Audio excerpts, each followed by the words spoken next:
Assalamualaikum warahmatullahi wabarakatuh. Nama saya Tasa Julian Safitri, NIM 190890005. Saya berasal dari program studi Ilmu Keolahragaan jurusan Kesehatan dan Rekreasi Fakultas Ilmu Keolahragaan Universitas Negeri Padang. Sistem saraf pusat. Sistem saraf pusat merupakan pusat pengaturan seluruh aktivitas tubuh manusia.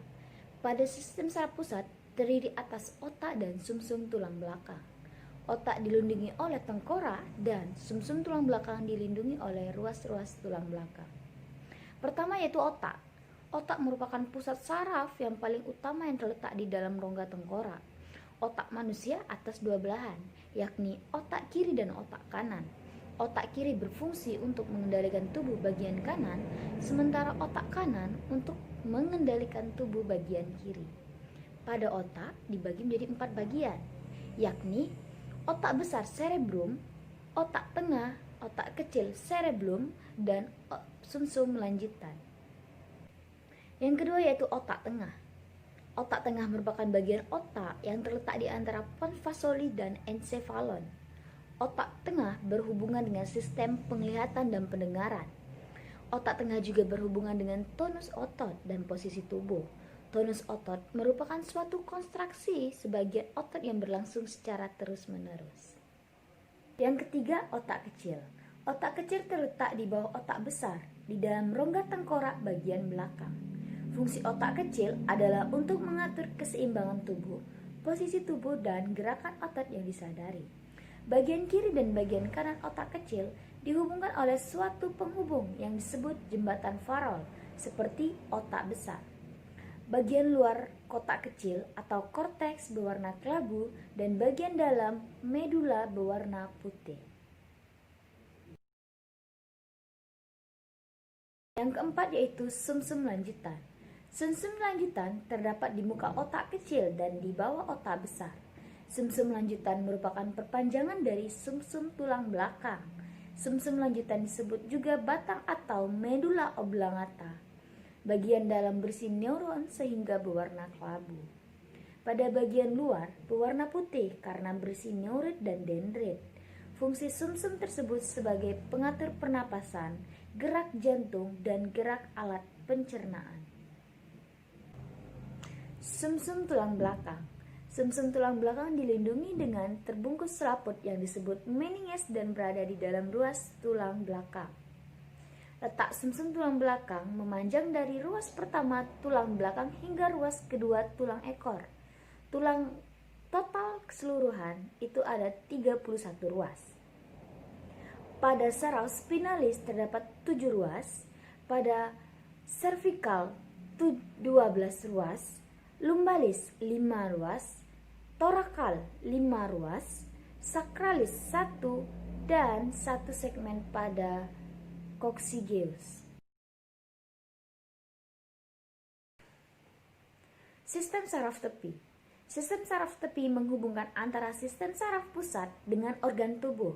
Termasuk ke dalam sistem saraf tepi adalah semua serabut saraf yang keluar dari sistem saraf pusat hingga esektor dan kumpulan neuron yang membentuk ganglion.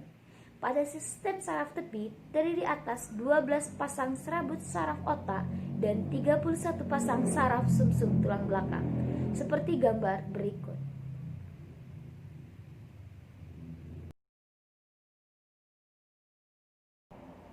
Susunan saraf tidak sadar.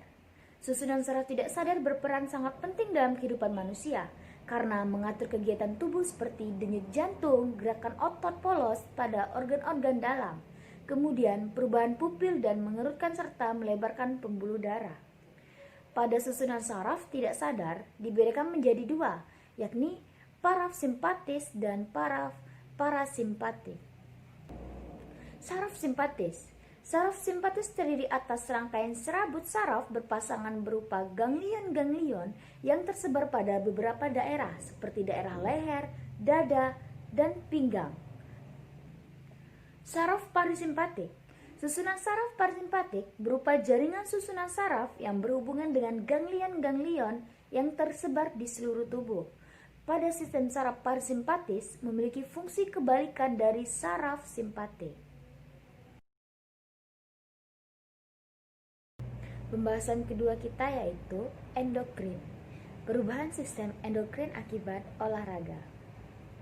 Perubahan terjadi yaitu sistem saraf akan merespon lebih cepat terhadap perubahan-perubahan homeostasis seluler dibandingkan dengan sistem endokrin. Walaupun sistem endokrin merespon lebih lambat, seringkali lebih besar dan lebih lama, sebab efek pengaturan endokrin pada fungsi sel sangat luas. Diperkirakan perubahan fungsi endokrin inilah yang bertanggung jawab terhadap berbagai respon dan adaptasi fisiologis terhadap pelatihan olahraga. Pembahasan ketiga tentang genitalia musculina, yaitu perubahan pada genitalia musculina akibat olahraga. Terjadi pada perubahan ukuran penis yang mengaktifkan ukuran penis menjadi lebih kecil karena pengalihan suplai darah. Contohnya, ketika darah tersedot untuk otot rangka saat melakukan gerakan tangan, kaki, dan pernapasan. Ketika istirahat, tubuh Anda akan kembali keadaan istirahat normal. Aliran darah juga akan kembali normal, termasuk aliran darah ke penis. Yang akan berdampak ada ukurannya.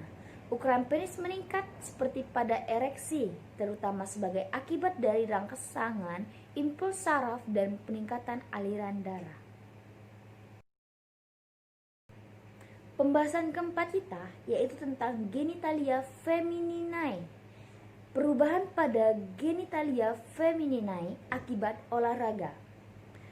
Olahraga dapat meningkatkan hormon estrogen pada wanita yang berpengaruh pada kemunculan seks dan juga dapat meningkatkan otot di vagina. Pada saat menstruasi tidak berpengaruh dalam olahraga.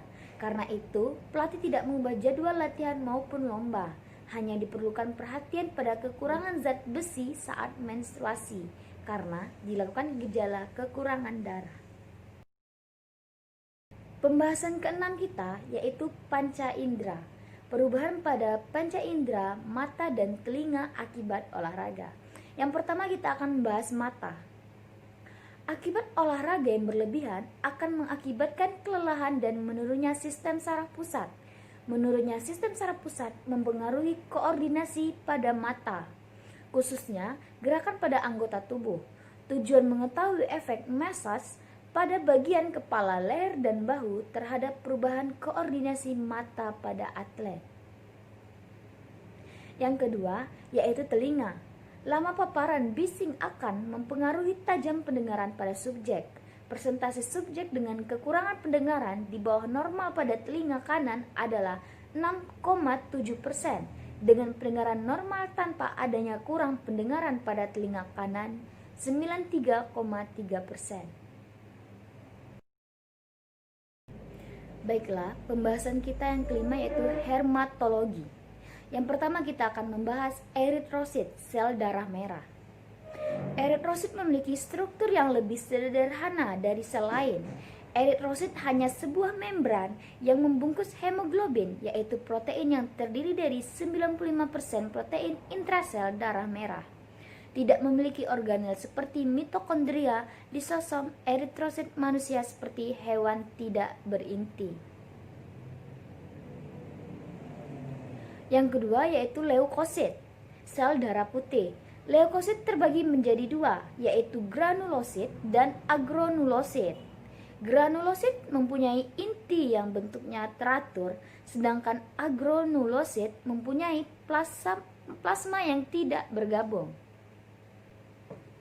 Yang ketiga yaitu trombosit. Trombosit berukuran sekitar 1 hingga 4 mikro.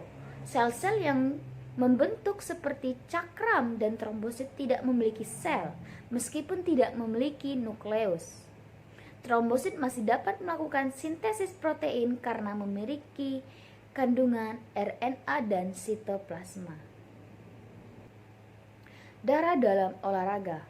Olahraga membantu otak mendapatkan lebih banyak darah karena peningkatan aliran darah dalam tubuh. Oksigenasi otak akan tergantung pada aktivitas saraf dan aliran darah. Kemudian dapat disadari pernapasanlah yang menjadi oksigenasi rentan tinggi. Darah dalam olahraga. Olahraga membantu otak mendapatkan lebih banyak darah karena peningkatan aliran darah dalam tubuh. Oksigenasi otak akan tergantung pada aktivitas saraf dan aliran darah. Kemudian dapat disadari pernapasanlah yang menjadi oksigenasi rentan tinggi.